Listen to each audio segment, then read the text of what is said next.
in your book, you talk about meritocracy and how meritocracy is this idea that if you're rich, it's because you're good. And if you're poor, it's because you're bad. And in the criminal justice system, we call this Neo-Liberalism, where it's like, oh, if you are a criminal, it's because you're bad. And if you're not a criminal, it's because you're good. And not recognizing the complexity that goes into it, who gets targeted as a criminal, who is not targeted as a criminal. I've been deeply moved in your work by the recognition that there needs to be a reevaluation of human value that's not based on how much money you have, whether that be in the economy or whether that be in the criminal justice system. It is weird how we've otherized and not expressed any empathy for people who are being pushed out of the economy and are struggling. It's one of the silver linings of this pandemic is that now it's clear to us that it's no one's fault. Anyone who required physical contact, their opportunities have gotten demolished, and no one's looking at up saying, well, they did something wrong, but there's like a strange programming that we have in America to kind of blame whoever bad things are happening to, on their own decisions and behaviors. If we can unlock that tendency, then we'll actually have a chance.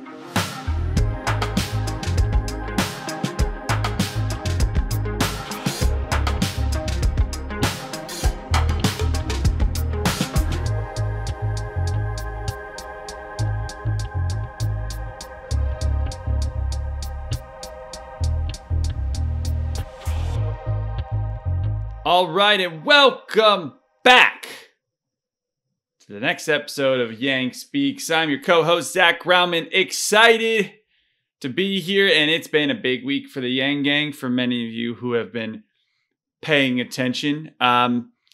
Excited to be with you all. I am wearing my Buffalo Bills gear. I'm wearing a shirt that says School of Hard Knocks for our tight end, Dawson Knox.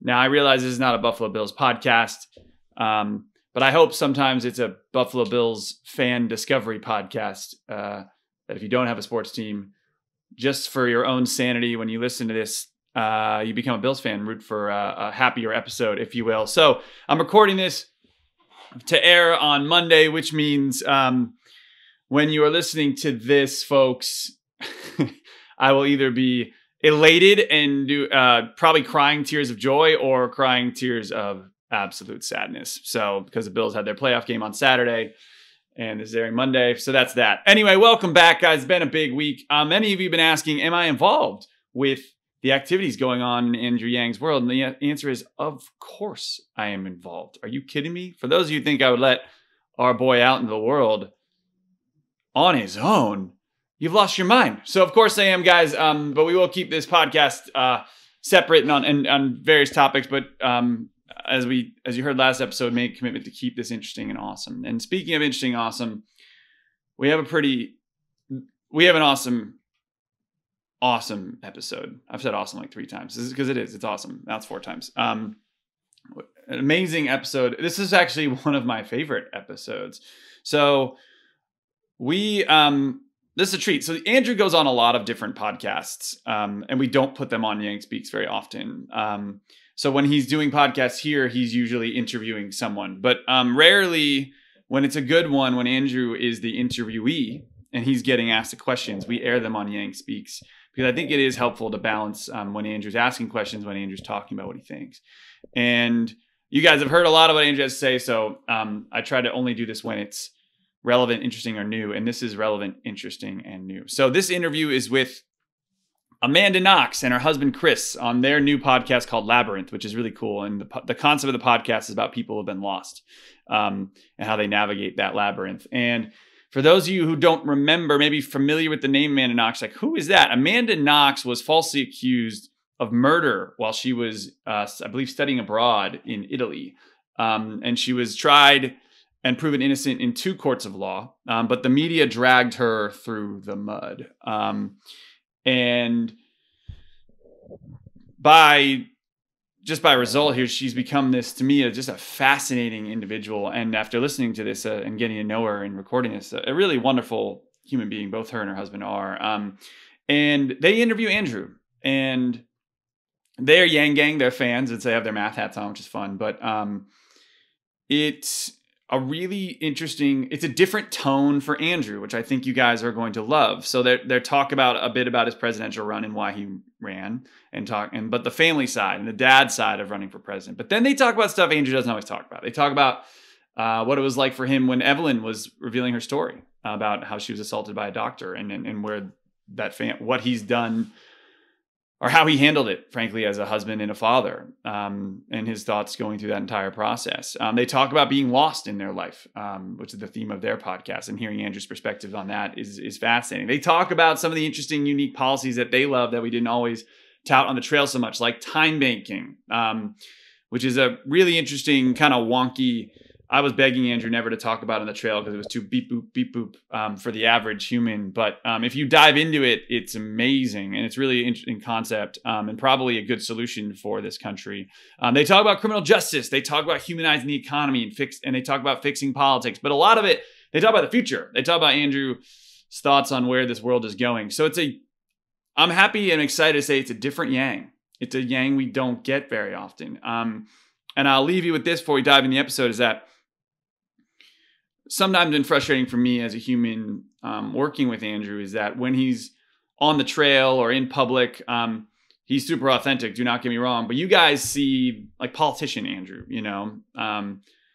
happy-go-lucky, happy warrior Andrew. And I've gotten to know both that side, but also human being Andrew. And the human softer side of Andrew. And anyone that works with Andrew closely learns to love working with him, or just love where he's coming from in terms of a mindset and approach and honest belief that he's trying to help. And that's one of the things I love about Andrew. His intentions are always pure.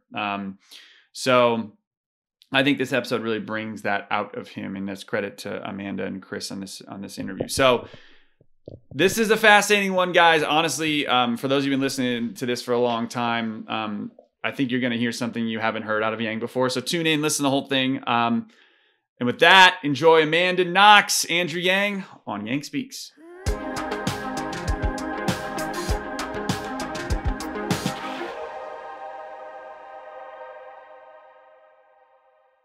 So I went to the post office the other day in COVID to mail something. In order to do what I need a valid form of identification. And I gave them my passport, which to me is probably the most valid form of identification in the United States. And they said that was not valid. And it was a miserable experience. So I want to tell you about Stamps.com so you can avoid what I had to do. Use Stamps.com, which I now use all the time. And you get all the services of the post office and UPS right on your freaking computer. Plus discounts, big discounts on mailing and shipping rates. So if you're a small office, like sending out invoices, or you've got to sell things you got to ship out orders, or you have a giant warehouse sending thousands of packages a day, Stamps.com can actually do all of this stuff, which is pretty cool. So you just simply use your computer to print out the postage 24/7. You don't have to do post office hours. You do it anytime, any letter, any package, any class, anywhere. It's awesome. And literally almost 1,900,000 small businesses already use this freaking thing because they're not stupid. It makes a ton of sense. So make 2021 the year you stop going to the post office and getting with fights with a lady like I did, and use Stamps.com. There's no risk. And with our promo code YANG, you get a special offer that includes a 4-week trial, plus free postage and a digital scale. That's Stamps.com, promo code YANG. Never go to the freaking post office ever again.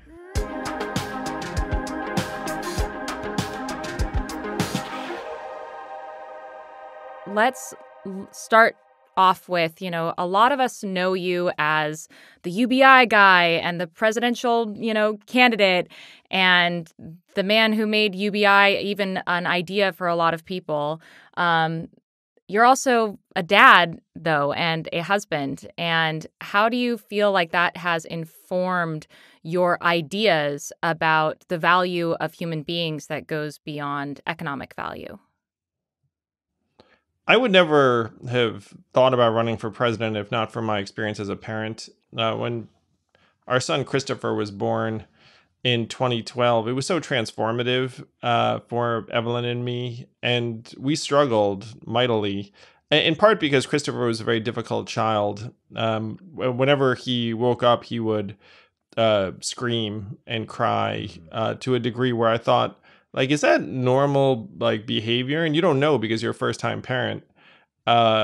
years later, we had another child who did not scream at the moment he opened his eyes. And then you thought, wow, there's a world where, so as first time parents, it was very difficult and confusing. It turned out that Christopher is autistic, and realizing that when he was approximately 4 years old was actually a relief, because it kind of helped contextualize the struggles.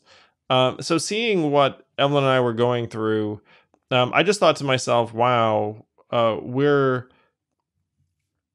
are two of us, and we're educated and have resources. And I was kind of cocky going in, because I thought a lot of people have kids. Like, how bad can it be? And then you have a child, and then you're like, oh, this is actually really stretching my soul in a way that I had not anticipated, and testing my marriage, and made me reflect on like the way I was structuring my life. A friend of mine said it to me in a way that stuck with me. He said, it's like the first time in your life where just trying harder doesn't work. Where, like you, and I've been like a fairly,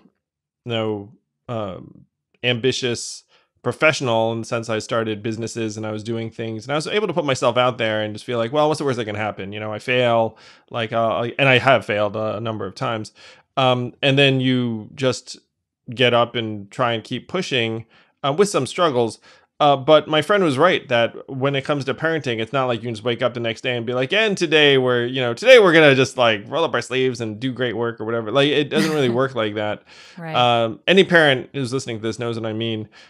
So we were struggling with it. And I knew some of the numbers around the financial stresses and challenges that tens of millions of Americans were facing. I knew the numbers around single parenthood and motherhood, and how that's the new normal in our country. And I just could not imagine being a parent and going through it alone, given what Evelyn and I were facing, and we had a lot going for us. So all of that helped push me to think, wow, we need to do things better for people, and run for, and there's really no feasible way I saw to try and get some of the changes across the finish line that did not involve something very, very big, like running for president. And what the tough part is that running for president took me away from my family a whole lot. Yeah. So it's like my family inspired me to run, and then the family had to do without dad for the better part of 2 years.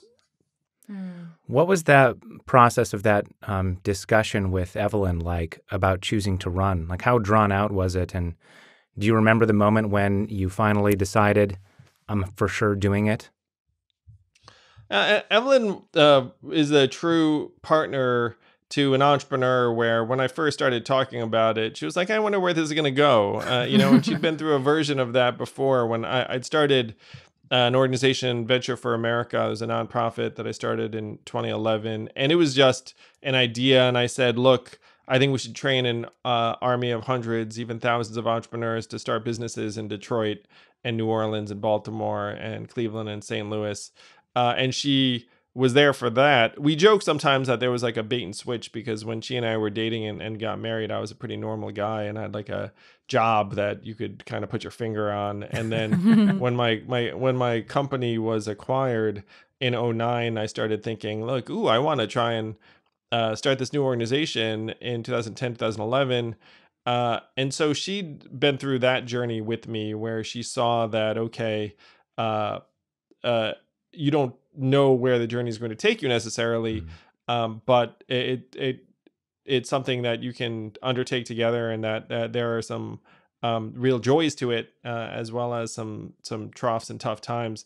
And so I think she took my talking about running for president very, very similarly, where she was like, well, don't know where this is going to go. We joked later that she would only come out on the trail after I was polling at 3 or 4%. Sort of as an example, because like if you're let's say a massive public figure, and you say, hey, to your wife, like, I'm going to run for president, it's going to transform our lives, the press is going to scrutinize us and all this stuff. and none of that necessarily was true when Andrew Yang was talking about it in 2017. When I say, hey, I'm going to run for president, like, the most likely scenario is that everyone ignores you and no one's the wiser. So it's not like you have to have this, like, are you ready for your life to be scrutinized? Because because there's a very real chance that that would never actually come to pass. But it did come to pass, and I'm grateful to all the people who supported my run, including you, Amanda. So thank you. I mean, your run has meant a lot to us because, and I mean, maybe this is kind of where I can steer the conversation towards criminal justice, because, I think that the thing that really struck me about your campaign and your ideas is how it puts the value of a human being back on that human being, right? And I think that one of the things that I've found about the criminal justice system is how dehumanizing it can be to everyone that ends up getting sucked into it, and including the loved ones and support persons of people who are directly impacted by the criminal justice system, including yourself. And I think that one of the things that doesn't get talked about enough is how being touched by the criminal justice system as a loved one and as a support person is really, really impactful. And I was wondering if you could maybe speak to your experience of that.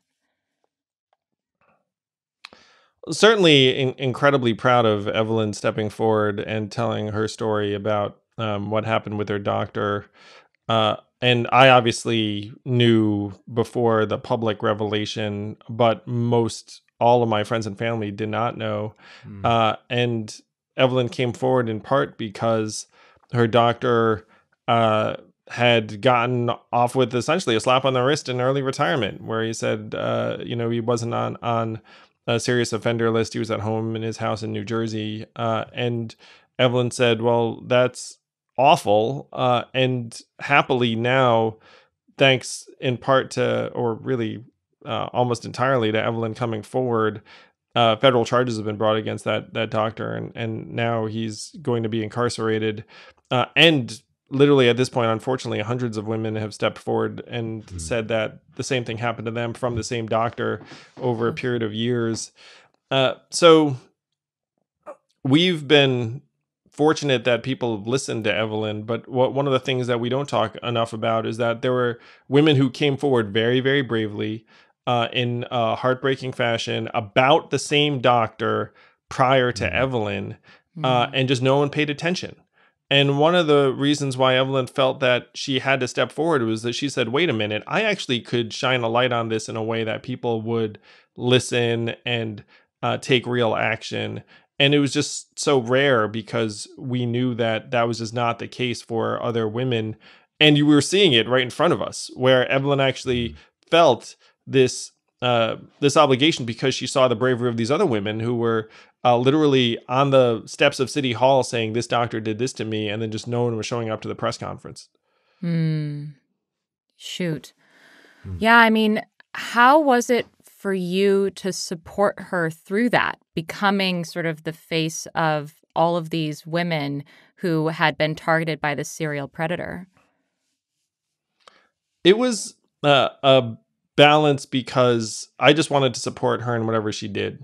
I never wanted her to feel like I wanted her to take a particular course of action that she wasn't 100% self-generating, really. I think I did say at one point, I was like, baby, I will support anything you do. And like, obviously, the natural thing to do would be to not necessarily take yourself and make yourself an open book to the public in this way. But I hate these people and these institutions that have done this to you and have enabled this to be done to you. And if you want to go after them, like, I am completely on board, and I would love to help. So there was like there was zero self-consciousness on that level from me, though it was still heart-wrenching when she did sit with Dana on CNN, because that clip was seen so many times, where she and I got hundreds of text messages from friends and family who would just say like, "Oh, I never knew," and of course, how would they? And I think I'd underestimated the emotion of that uh, day, and sharing something with people who, let's say, saw us every day or every week or whatnot, and did not know this about our family, and then all of a sudden they do know, and then they talk to you about it, because obviously it's like, well, I see you, and I never knew this happened to Evelyn. So I guess I have something of a pattern of not appreciating what that emotional impact will be until it happens, because like I just knew it was the right thing to do, but uh, but it wasn't my right thing to do. It was it had to be Evelyn's right thing to do. And if Evelyn had chosen not to step forward, that would have been the right thing to do too, in the sense that, Right. like everyone has to make their own decision, and you can't force anyone to go through something in the public eye in that way, and say it's obligatory. I mean, that's not right. Like for people to know all these intimate details of something that happened to you and your family. If you're willing to share that, then that's a real source of inspiration and strength to me. But it's not something you would ever, in my view, push someone to do if they didn't want to do it themselves. Yeah. Yeah, I think especially there's that danger for, I don't know why this is the case, but especially when women come forward, there's this sense of like, oh, are you just trying to get attention by talking about this? It's like, what do you like? Anyway, that's just another. No, I mean, your story speaks to this too, Amanda. And there's such a powerful gendered element to it too. It was so bizarre. Like the way you were treated was insane in my view, where it just spoke to the fact that there was like a reality that was depicted that was completely disconnected from the actual facts and actual reality. And of course it would not have happened if you were not a woman, like this crazy media depiction of you that ended up having you incarcerated as an innocent person for years. That there's like an edification process, I think, that happens when you're married or to someone, or you just have women in your life that you're very close to, where you see just how unfair and misogynist the world is towards women on so many levels, really every level. And I'm so grateful that you saw my campaign as trying to value humanity in the face of these institutions. I think one of the great struggles we're facing right now, and our criminal justice institutions are top of the list where you look up in terms of their perpetration, because if you run afoul of them, you lose your life, you lose your freedom, like all these terrible things. But we're seeing, to me, humanity lose to institutions on so many fronts. Where when we decided to have the tagline for my campaign, "Humanity First," it was radical. Yeah. But then you reflect on it and you're like, well, what the heck else could be first? Yep. It was so wild. Money first? Where people, it was like, well, what are you gonna argue for? It's like capital first, machines first, institutions first. But we have been so subjugated where we literally are putting capital, institutions, machines ahead of our own needs on so many levels. And that's what we have to change. We have to get enough of us together to say we are actually the most important, the important things in life is just us, our families, each other. And that starts with recognizing the realities that women face on so many levels.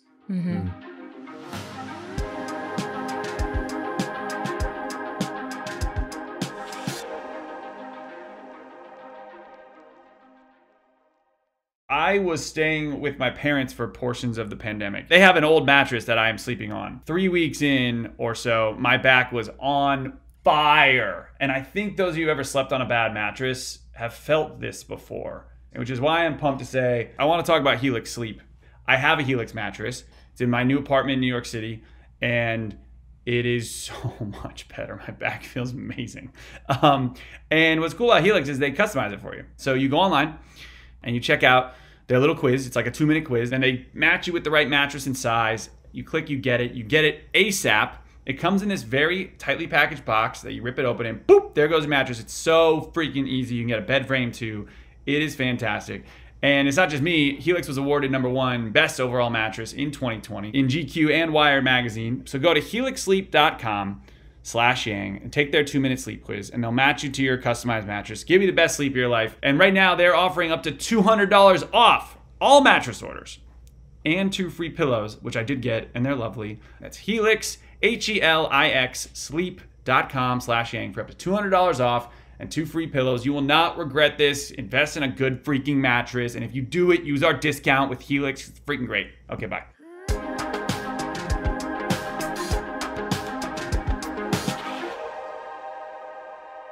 You're speaking about Evelyn's experience, really like highlighting the fact that the criminal justice system tends to treat people differently depending on, if they can afford counsel, if like what, how powerful they are within an institution. Like, are they going to be targeted by a prosecution or not targeted by a prosecution? Are people going to listen to a victim, or are because they're famous potentially, or because they're not?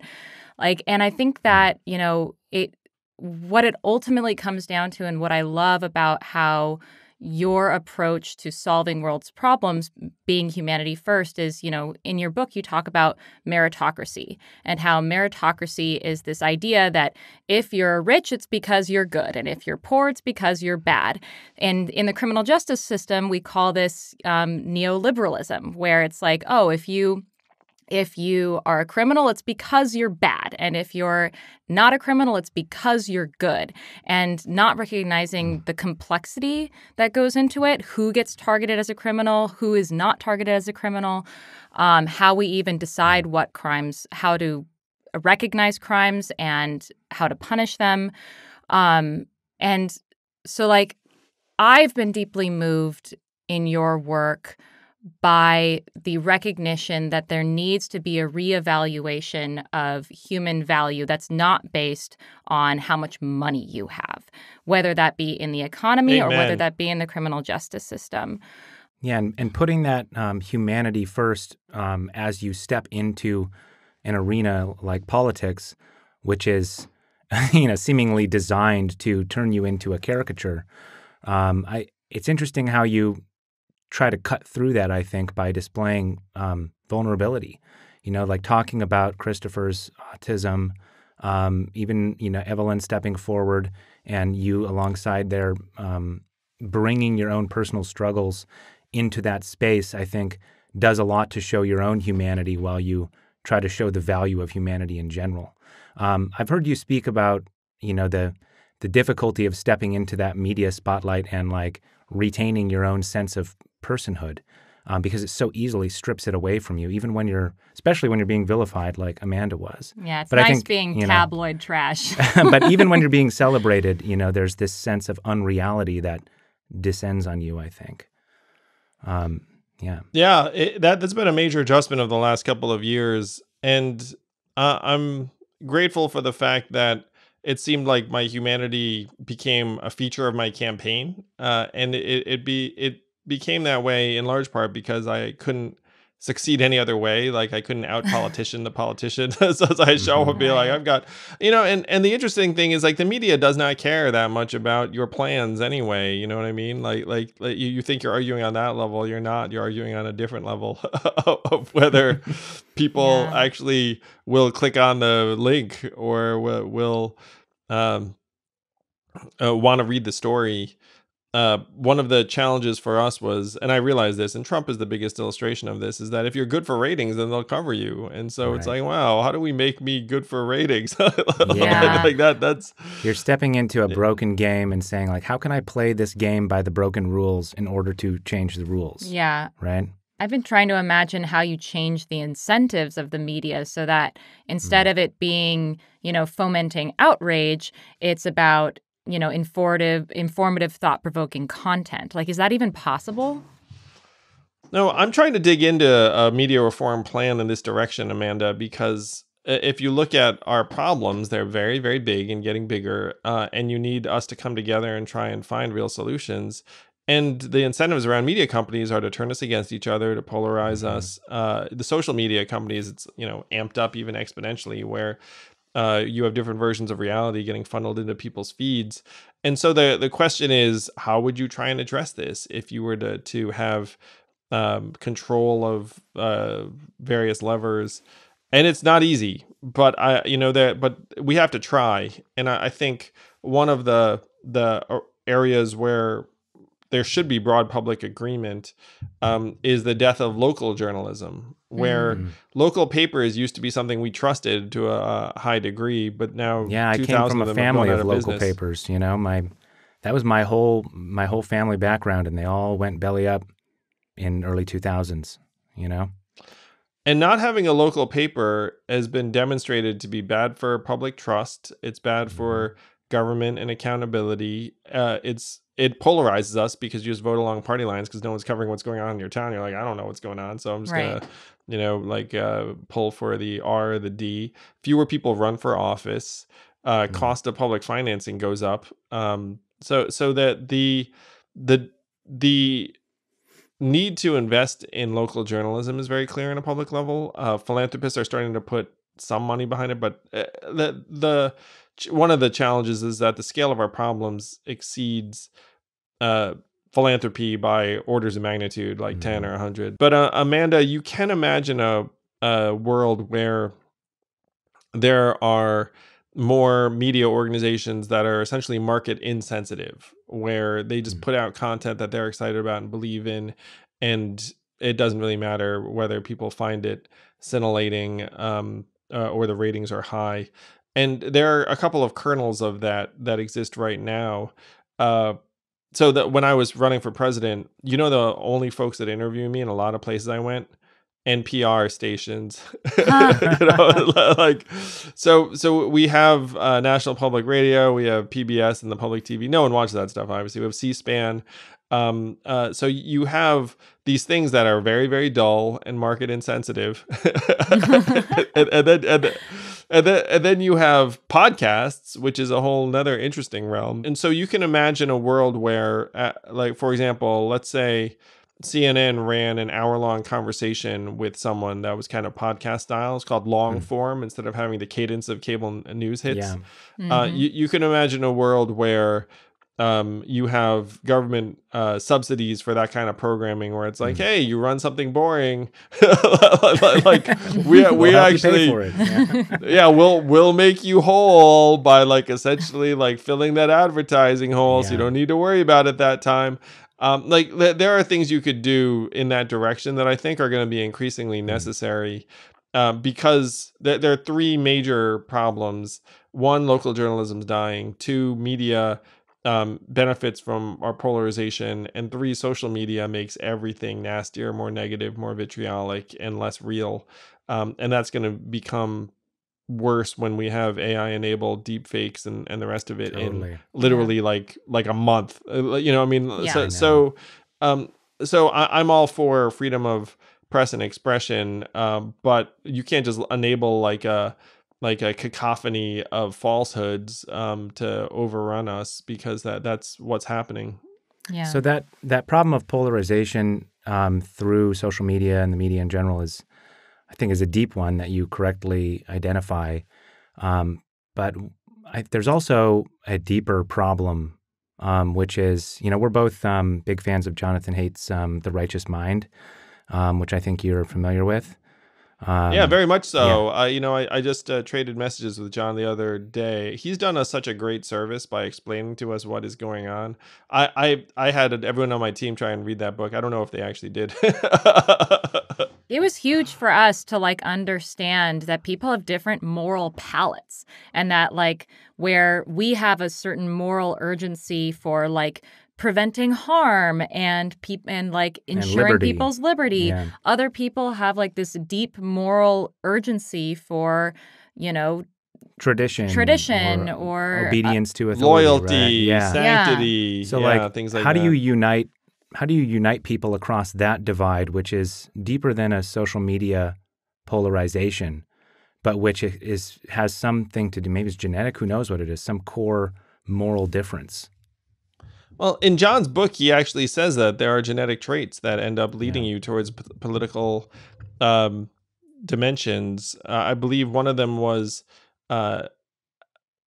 desire for novelty, and the other was a disgust reflex, and those are biological. You either really like trying new foods or you don't. And I have 2 kids, so I Right. can speak to this. Like, that there's a lot of nature baked into this.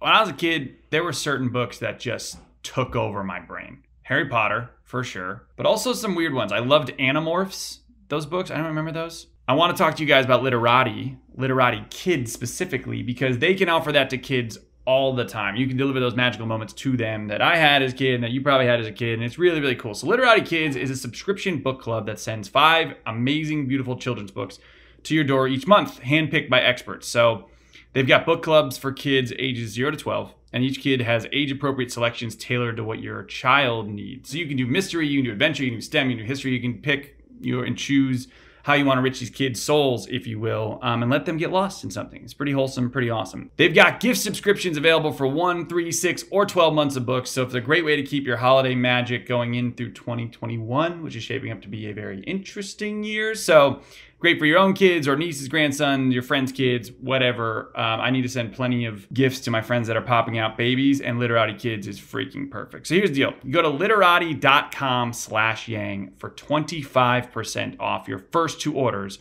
and you pick your kids' book club today. That's Literati, LITERITI.com/yang. Remember, no one else has kids' book clubs like these. These are unique. It's awesome. We found them. We love them. Only at literati.com/yang.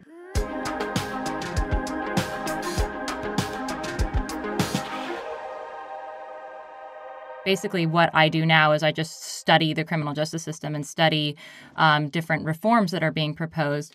Is this like I've gained an appreciation for what it must feel like to be, well, maybe not what it must feel like, but the fact that it must feel like something to be the demographic most prone to criminality, and that is young men.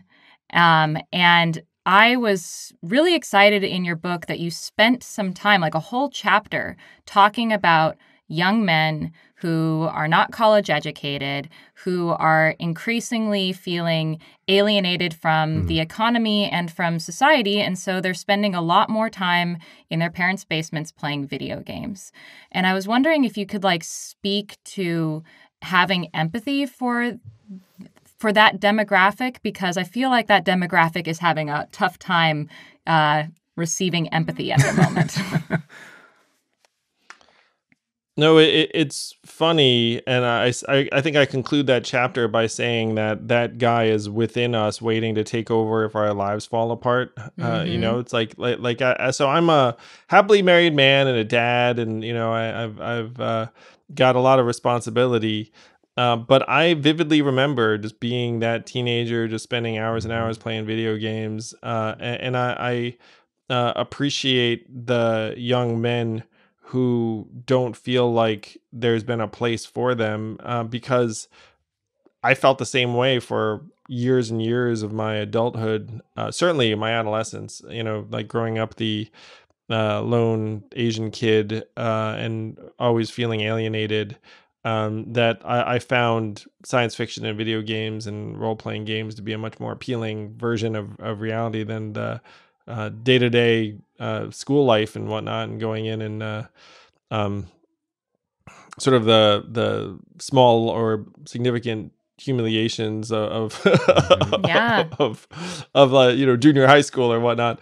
Um, uh, and in my case, at every stage there were struggles, but there were also opportunities because I had things going for me where you give me a bubble sheet, I can fill it out really good and then be like, Yeah. oh, what's that? Like, you go to a good school. It's like, all right, I can do these things.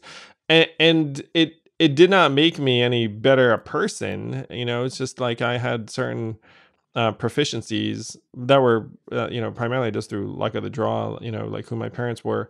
So I feel like I can relate to these guys because I was one of these guys, and I feel like every guy is these guys. I genuinely feel like every guy can relate to this, and it is weird how we've otherized and not expressed any empathy for people who are um, being pushed out of the economy and are struggling, and certainly some of the directions that they've been pulled in are noxious and terrible and toxic. But I met a lot of people on the trail, and I met so many folks who were from different regions or demographics or situations where they were struggling and they were just hurting. There's just a lot of pain. Uh, there's a real lack of humanity in the way we look at other people's struggles, and the meritocracy is kind of there pummeling us at all times. And Yep. if you're like at home in the basement with your parents, it's like, oh, something wrong with you. It's one of the silver linings of this pandemic is that now it's clear to us that it's no one's fault. Like you look up and say, hey, like those security guards, hairstylists, um, massage or masseuses, yoga instructors, anyone who required physical contact, their opportunities have gotten demolished, and no one's looking at up saying, well, they did something wrong, but there's like a strange programming that we have in America to kind of blame whoever bad things are happening to, like on their own decisions and behaviors. And if we can unlock that tendency, then we'll actually have a chance. And I do think this pandemic is an opportunity for us that way. I mean, it's terrible in many, like in just about every other respect, but I think it's showing the ridiculousness of some of the meritocratic assumptions. What's interesting is the ways that society considers those young men to be wasting time. I think they're actually, and I identify with this a lot as a former video game. And actually, we're in the middle of a D&D campaign right now. Amanda It's and I epic. I'm basically Legolas. Just saying. But there's a lot of goal completion. There's a lot of like finding meaning and achieving goals that happens in those worlds. And for me as a D&D player way back in the day, like that taught me storytelling and informed my later career as a novelist. I never would have got that if I hadn't been building stories through Dungeons and Dragons. And so I feel like to write off those activities as like loner basement waste of time, disengaging from society, is to like miss the fact that those people often have desires to be meaningful and productive that society isn't allowing them an opportunity to fulfill. And the flip side of that, I would say, is that you also have the same thing where if your dad used to say, well, you're good thing you're playing video games, at least you're not on the street. And like a good sort of flip side of that coin is, for a long time, we've seen young men who have not had great opportunity find value and meaning through gangs and violence and asserting their humanity through this sort of destructive lens, but instead of acknowledging where their humanity is, like where that tendency is coming from, we've just decided to lock them away for the rest of their life. I had some far out ideas while I was running in this direction where I feel like we should have essentially publicly subsidized or free MMA training and jujitsu for like pretty much anyone who wants it. Like if you're a knucklehead, you just want to like freaking like, like get some aggression out, which is like freaking like, just freaking like get you a dojo. You can like roll with people. That stuff's incredibly exhausting. You end up getting self-development and self-improvement habits really, really quickly. It's like imagining that these human impulses don't exist is ridiculous. It's like of course, like, I was a very angry young man. And so, I would have benefited from some of those activities, we should just be like, sure, like have at it. And Chris, one thing you said about role-playing games, I actually put in my other book. I didn't dream about being the scribe. I dreamt about going into the woods and killing something. When I talked about leaving a secure career to go start a business, it was like when I was a lawyer, I was literally a scribe, and I was like, I did not spend my childhood aspiring to be the fucking scribe. Like I spent my childhood like aspiring to go into the woods and kill the dragon. So I was like, well, what's the dragon in this situation? It's sure as hell not this job. So I thought the dragon was starting a company, and turns out the dragon was too tough for me and breathed fire and killed me. But then I was like, all right, I'll try again. Maybe I can't take on the dragon. I'll make a new character, and instead of taking on the dragon, I'll take something more manageable. I'll go kill this ogre. Yeah. So can we talk about something like the thing that I was most excited about in all of your work is the thing that comes after, sort of when we divorce human value from economic value, what comes afterwards. And your whole chapter on time banking and social credit actually reminded me, believe it or not, of prison, and not in a bad way. So here's how it reminded me. So prison, we know, is a place where time is valued. We all know it because we've taken away someone's time. That is the thing that we have taken from someone. They are serving time. Every human being that is within a prison knows that that day is being taken from them because they either did something or they didn't do something in my case. And I found that one of the more deeply hurtful things about the whole experience was being denied the opportunity to have value, to be productive, to do something. I'm just supposed to sit there and serve time and lose life. And one of the ways that I surreptitiously found meaning within the prison environment was realizing that I was one of the only literate persons in the prison. Literally, most of the people that I was in prison with were either illiterate or they didn't speak Italian. So as soon as I learned how to speak Italian, I realized that the social credit that I could earn in that environment was helping people write letters and read their own letters and translate for them when they had to go to the doctor and explain why their tummy hurt. And that became my this sort of time credit thing that was unofficial. And the thing that I had this sort of moment of revelation when I was reading your book where it was like, okay, right now in prisons, we have this thing called earned time for good behavior, where if you're a prisoner who, first of all, in most cases is not considered a violent prisoner, which is a little bit hard. There's a lot of overclassifying in that. There's a lot of overclassifying, but also I think that we need to be incentivizing, above all else, people who have committed violent offenses to be proactive about rehabilitation. But we reward prisoners for taking part in rehabilitation programs and not getting into trouble. But it's mostly a non-action thing. It's mostly a non-action thing. Don't do the bad action. That's good behavior. And sign up for the rehabilitation program, just sort of show up. But what if we made it more proactive? What if you could earn time by teaching your cellmate how to read? What if you could earn time by being a counselor for nonviolence? And we could use the prison environment to actually have prisoners create their own value and see their fellow prisoners as opportunities to create social credit and earned time.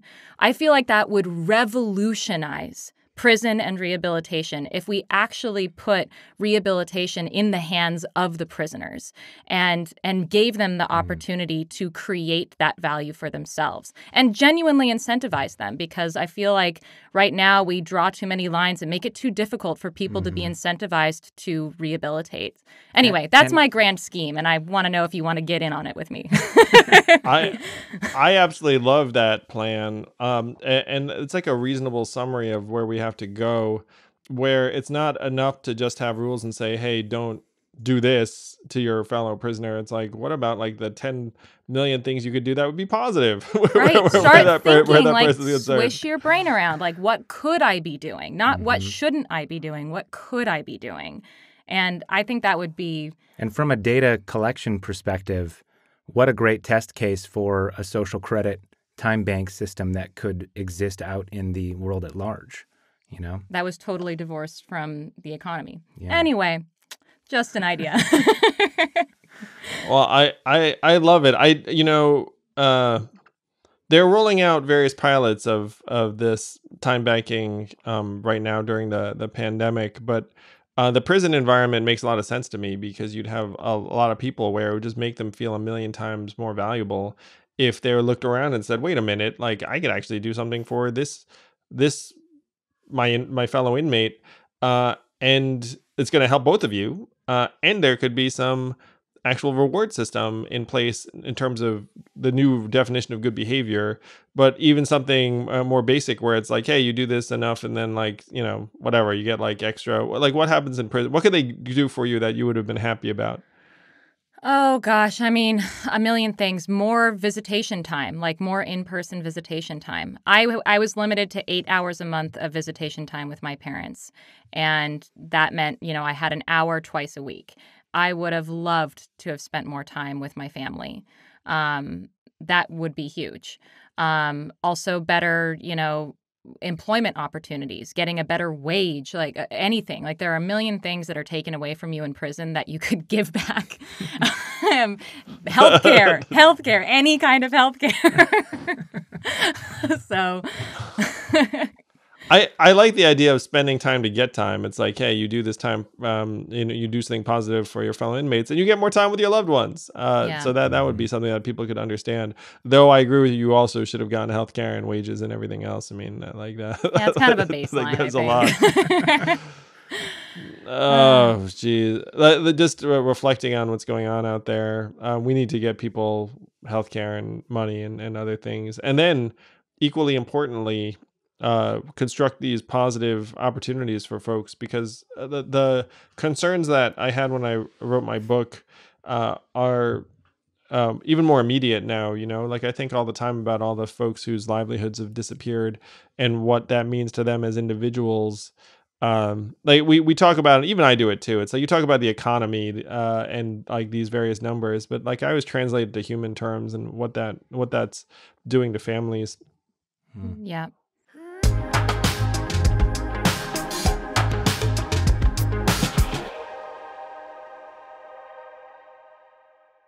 This episode of Yang Speaks is brought to you by Liquid IV. What is Liquid IV? Liquid IV is a hydration drink mix, and it is an energy multiplier that I freaking love. All right, so it comes in these packets. There's little pouches, like almost like Crystal Light, these little things.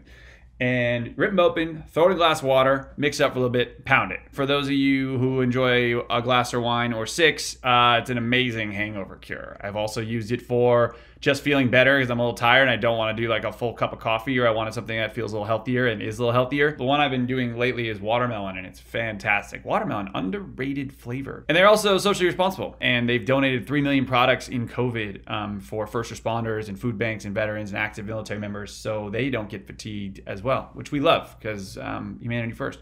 So here's the deal. You can get them in bulk at Costco nationwide, like all over the place, which is awesome. But also you can get 25% off when you go to liquidiv.com and use Yang at checkout. So 25% off anything you order when you use the promo code Yang at liquidiv.com.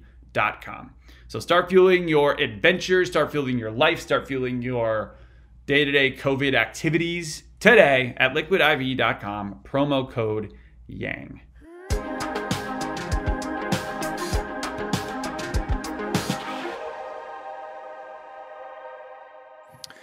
So this podcast we're making here is called Labyrinths, and we're looking at times when people have felt particularly lost or stuck. And you're an optimistic guy with a vision. At least that's how we've come to know you. When does the man with a vision feel most lost? Well, I wasn't born a man with a vision, that's for sure. And like I was, I was lost throughout much of my childhood, adolescence, through my 20s too, because when I left the corporate environment and started this business that failed, and then everyone knew I'd failed, and I felt really bad about myself. And when you feel bad about yourself, it's hard to have a positive relationship. You know what I mean? Like where you show up for the date or whatever. You're just like, hey, I don't know what I'm doing with my life. I'm like really down on myself. It's like, oh, that's attractive. So there was like a lot of struggle. I was a late bloomer, and I hit my stride when I was about 30, 31.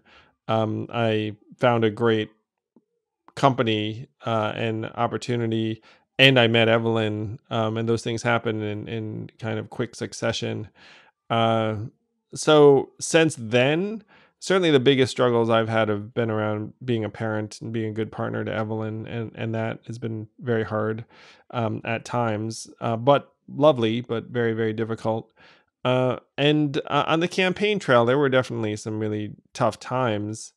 But I was always sure that I was doing the right thing, which helps. It's like if you're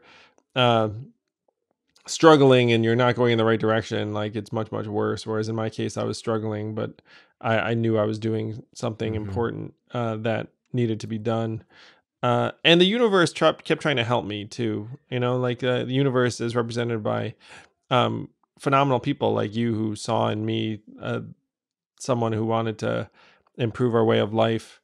So if you ask like how, like the times I felt lost, the times I needed to find a way out, certainly I've had many dark nights of the soul when I was younger, and I'm very grateful that those nights aren't the norm now, because my family's happy and healthy, and I'm married to an incredible person, and I've got all of these folks who've decided to support my work, which is incredible. And the fact that even though my campaign ended, I will say after my campaign ended, I was like, oh, I wonder what happens now. Like, and I felt all this urgency to be like, oh, I'm going to start this organization. I'm going to do all these things and like make people know that I'm still fighting for the same things. And it's been really gratifying that, folks still see in me someone who's trying to keep moving things in a better direction. Yeah. My dark night of the soul was I've had a couple, but like one time I felt the most lost was after grad school. I went to grad school for poetry. Twice. And then I graduated and I was like, what? I'm supposed to get a job now? No, I'll just do more grad school. And so I have 2 MFAs in poetry, and then I became an adjunct English professor in New York for a little while. I was teaching at Hunter College.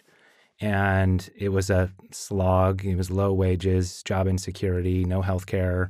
You don't know how many classes you're going to have until the semester starts. And so I discovered that there was this thing called artist colonies, and I didn't have to have a job. And I could just float around the country by applying for these fellowships. And I could just leave the job market entirely. And that was like a revelation for me. I quit my job and I moved into the wind for about 4 years. And that was both incredibly liberating, but then the burden of finding meaning and having a structure and order to my day and to my life fell entirely upon me. And because I was anchorless and drifting around the country and moving to a new place every month where a fellowship would have me, my relationships fell apart. A lot of the stability in my life was gone. And psychologically, I crumbled a bit, and I had to sort of move back to Seattle and regain my footing. So that was both incredibly liberating for me and a very precarious scenario. And for me, it points to this broader problem that humanity is going to be facing as the automation revolution comes and puts us all in that scenario. And so maybe this is a good time to kind of shift into talking about your favorite subject. Humanity. I mean, the tightrope we're walking where like this is going to destroy us or lead us to utopia. And, how do we make it the latter instead of the former? We have to speed up as quickly as possible, Chris. And what you went through, I think most everyone would go through a version of that where initially you're like, oh, this would be great. And then like after a little while, it starts wearing on you in particular ways. We all crave a degree of structure and community and meaning and purpose. And, like that those environments are integral. And more of us are getting thrown to the wind, and more of us are struggling with versions of it. And unfortunately, when we lose our struggles, you don't really hear about it in the same way. Like you hear about it in your own life and like people in your life where you're like, oh, my high school classmate, OD'd or did something like tragic and terrible. But you have a lot of quiet losses. And that's sweeping our communities really, and it's been endlessly frustrating to me that like we just don't really see that in our media reports or talk about it. It's like always about like who said what and this, and like you do realize our way of life is disintegrating, and and we can see and feel it around us, and the rest of it. So that's what we have to stave off as quickly as possible. We have to invest meaning and value in people. I genuinely believe that universal basic income would be the biggest move we could make that would just improve the way of life for so many folks, because just so many people just don't feel valued at all. And we're just bullshitting everyone, being like, oh, you matter. But like, I'm not going to invest shit in you. But like, but like I said it, maybe I said it to like millions of people on like, my, my news conference or whatever. But, like as a society, we're not investing in ourselves and each other in this way. I talked about it. I talked about it to a group of folks, and I said, you show up to work at a new company, new job, you can tell within a day or two whether they care about you at all. I mean,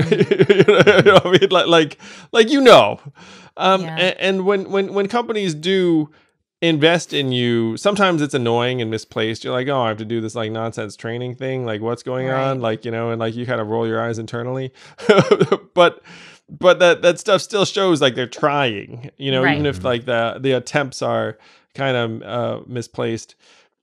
And so like that is like the fundamental shift is like, do we actually demonstrate that we care about each other through some kind of real value and investment that people will feel in their day-to-day lives? If we do that, then we can turn things pretty quickly. There's a big if. So when I ran for president, I thought the problem was that no one had heard of universal basic income. And I thought, man, if I can get this to the mainstream, everyone's going to be like, what? Like, I vote for that guy, I might get $1,000 a month or whatever, like that number is. And like, I knew there would be a lot of people who'd be like, that's impossible. Now, as we're having this conversation, a majority of Americans think we should have universal basic income. Yeah. Well, you did a lot to shift the Overton window for all of us, I think, I played a role, hopefully like I feel like I woke up a sleeping giant, like you all and everyone else gave me like a stick and I was like, poke, poke, poke. But the thing I've realized now is that our government does not actually respond to what the majority of us think, that there are a lot of things that we might be passionate about. And you all are doing work in this direction. Let's say a majority of Americans agree that we should reform our criminal justice system, which I think we do at this point. Yeah, I think they do. It's like, so problem solved, right? It's like, no, actually those institutions like still have their own like crazy perverse incentives and like there's ways ideological they make money. capture and lobbyists, all that stuff. Yeah. So the big problem now I've realized is that we have to be able to translate popular will towards policy changes that cost people money. Right now, the major issue is that there are these parasitic organizations, let's call them private prisons as one example, but you have these organizations that are making billions of dollars and they don't want anything to change. And so if you go and say, hey, we should give everyone money, or we should reform our criminal justice system, there are folks who will kneecap you. And our members of Congress don't truly have incentives to solve our problems because their reelection rate is 94%, even though the approval rate we have of them is 21%. And they have like it's like being in an abusive relationship. Yeah. We're like, at least we know this abusive husband. Well, there's also even the people who would ostensibly be allies. I don't want to knock Bernie too much, but like there's this paradigm on the left that the living wage is this thing, and it's just anchored in this archaic mode of thinking that your labor is the main thing that contributes to your value. And like, I think you found yourself butting up against that too on the left, right? Like getting UBI out there isn't just a matter of convincing the Republicans, which is the harder sell. But even those people on the left, I think, is kind of a hard sell because you have to tell them like, oh, let's remove that old Marxist dialectic there, right? You matter even if you're not productive. Well, people who are fired up and arguing for something, and then you come on and say, "Hey, maybe we should argue for this other thing." They're like, "No, I like the thing I was arguing for." And you're like, "All right, So the challenge is really going to be to try and rework our institutions so that they're more responsive and more people are going to have to act against their own interest. And I now see a path as to how that has to look, how to translate popular will towards action, and it's around democracy reform, ranked choice voting, open primaries, public campaign financing. Now I want to be like the plumber of government or like the mechanic, where you look up and say, hey, like, another thing I'm going to be trumpeting, term limits. Like 75% of Americans think that we should have term limits for your reps when they go to Washington. They should come back at some point. And there was actually a movement in the states where they were starting to adopt term limits for their representatives, like just unilaterally in the states. They were like, hey, we send you, you have to come back. And then there's a Supreme Court case being like, actually, no, states, you can't determine that. Like that's not a state thing. Interesting. And you had dozens of states that were doing it because 75% of Americans plus know that it's a good idea.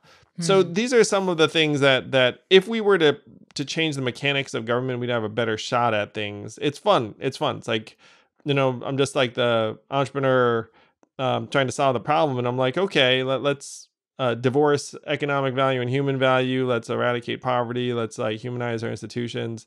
And then you build a movement around that. And then you butt up against government. You're like, wait a minute, this government doesn't actually like want to respond to, what we think. And be like, why is that? And then you look and say, oh, it's because your incentives don't actually require you to listen to us. Right. And so, and so we have these fictions where they do listen to us, but they don't really. Like that, there was like an Onion headline that cracked me up. It was like the American people hire their own lobbyist to work on Capitol Hill. Right. So if we zoom out for a minute to a more global humanity scale, if humanity itself is kind of stuck in a labyrinth, it sounds like the current minotaur we're facing is political dysfunction, or automation. The machine that is supposed to self-improve and respond to our desires is failing. And if we can fix that, then we can address the bigger minotaur of automation and artificial intelligence. We can't even address it right now because even though we know about it and care about it, like it doesn't make its way through our clogged political pipes, right? So say that we somehow do fix the pipes issue, and we get to that future. Like, what does humanity's path out of this quagmire look like? In even going into the far future, are we looking at a world where none of us have normal jobs or jobs at all? Where, I mean, do you even think as far as like, say, artificial superintelligence? Ideally, we'd end up having roles that are generated by our needs and wants and values, and not what the market thinks we should be doing. Right. So that's like our best case scenario.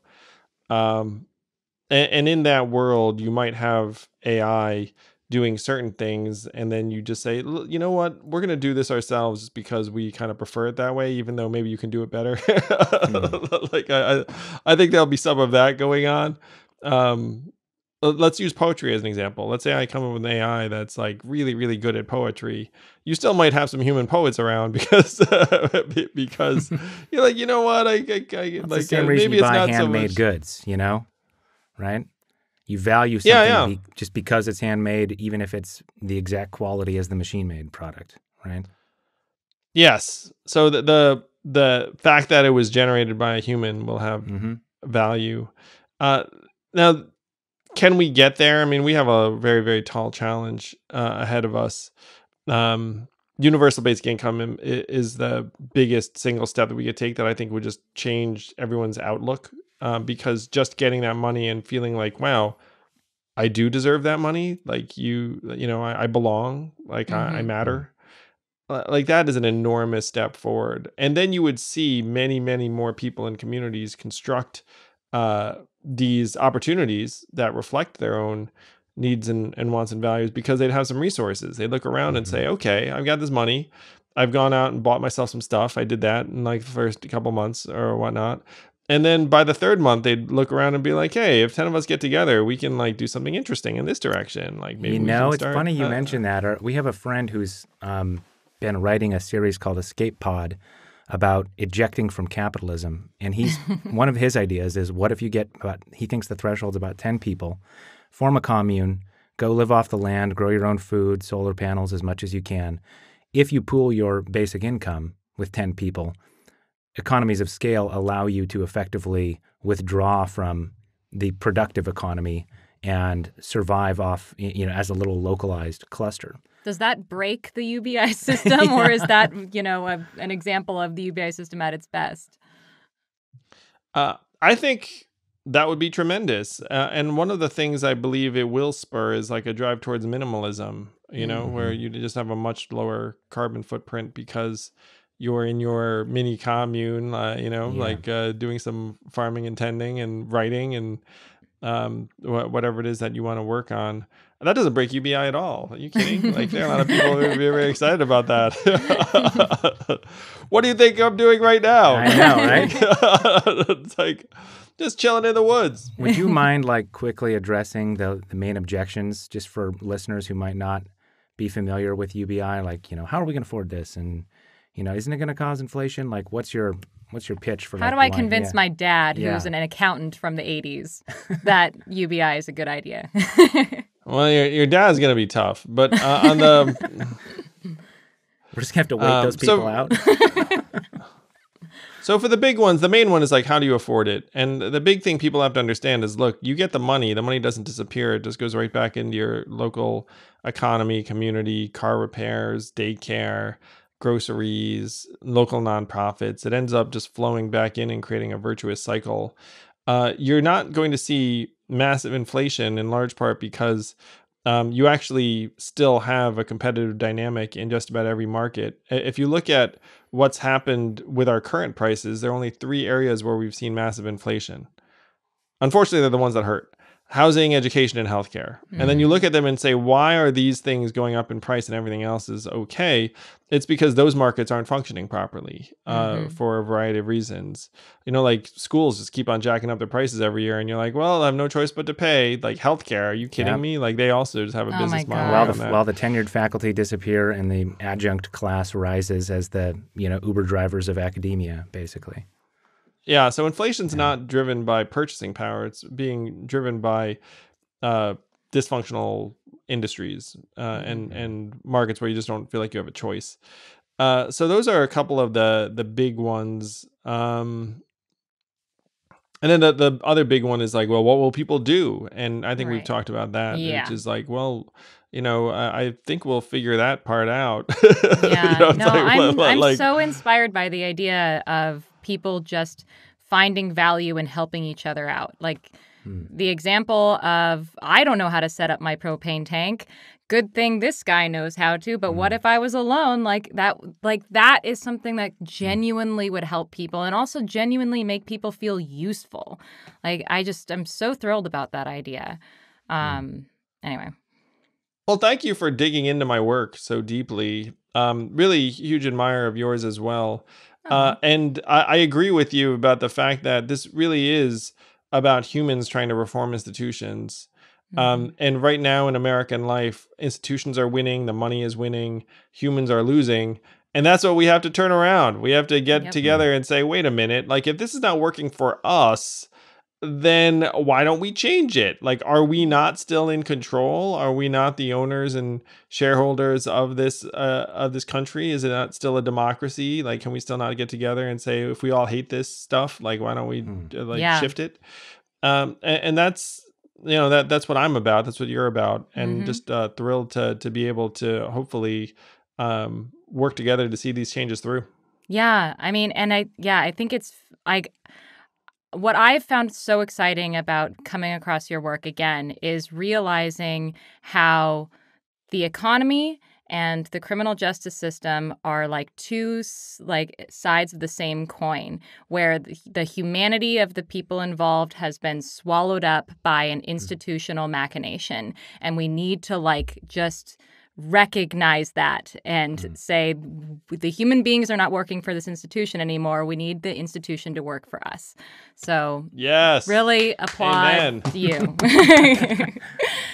Yeah. It's funny with a company like Amazon, who's, do you remember their slogan? It's like, is it the we will own you? No, I mean, it's like customer first or something like that, right? I mean, it's like a customer Amazon. obsession. Something like that, right? For the enrichment of I know, Bezos. Right? Well, my last book was a satirical take on Amazon launching drone delivery in Detroit. And I went to Detroit for a while to research that book, and it just blew my mind. Everyone should go to a place like Detroit. There's other ones, Youngstown, right? But Detroit's a big one, which you talk about in The War on Normal People. And, seeing there's some really inspiring things happening in those places. Yeah. People, urban farming, people coming up with new ways to utilize land that was made for massive urban populations that is now has tiny populations in the midst of abandoned buildings. It's ripe for technology to come in and do interesting things. And what I think the problem is you have Bezos and companies like Amazon saying, "Oh, what a great opportunity for drone delivery," say. And there are positive sides where they can, their marketing department will say, "Well, look, we're bringing these fulfillment centers and we're creating all these jobs, which we're eventually going to automate away completely." But also, we can bring food to the middle of food deserts where there's no grocery stores. Isn't that a great thing? What's the counter to that, or how do you, can something be good in the short term but disastrous in the long term? Or how do we shape those technological infusions into our urban collapse in such a way that they don't lead to further collapse? Well, it strikes me that an easier way to get those people food would be to actually build that grocery store. It's like, I'm gonna deliver food via drone. Like, you have a grocery store. It's like, yeah, you could probably just set up a grocery store there. I think, yeah. So that's my first impulse. But we're gonna be struggling with the ramifications of certain technologies getting implemented in different places. And I'm someone who likes innovation and progress, but it's clear the pendulum's gone way too far in a particular direction where we're just like hoping that they don't do anything too atrocious. Right. It's like, and if they do, what are you going to do about it? Yeah. There's like there's a real imbalance. I mean, some of these firms are countries unto themselves, is how someone described it, and they're not wrong. I mean, no, at this point, Amazon's past $1 trillion in market value. And so if you can imagine if you were within that behemoth and you're looking around trying to do something, like how seriously are you really going to take, like something that's standing in your way?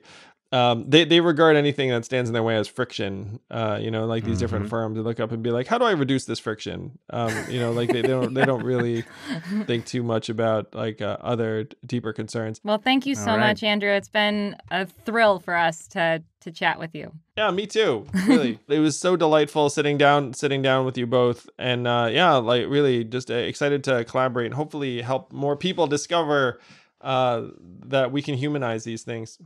And, congratulations on being married. Like, Thank you. It was the last fun thing before everything stopped being fun. We got married on Leap Day right before the pandemic. So, wow. Yep. This is the last fun thing for a lot of married people. No, I'm kidding. Yeah.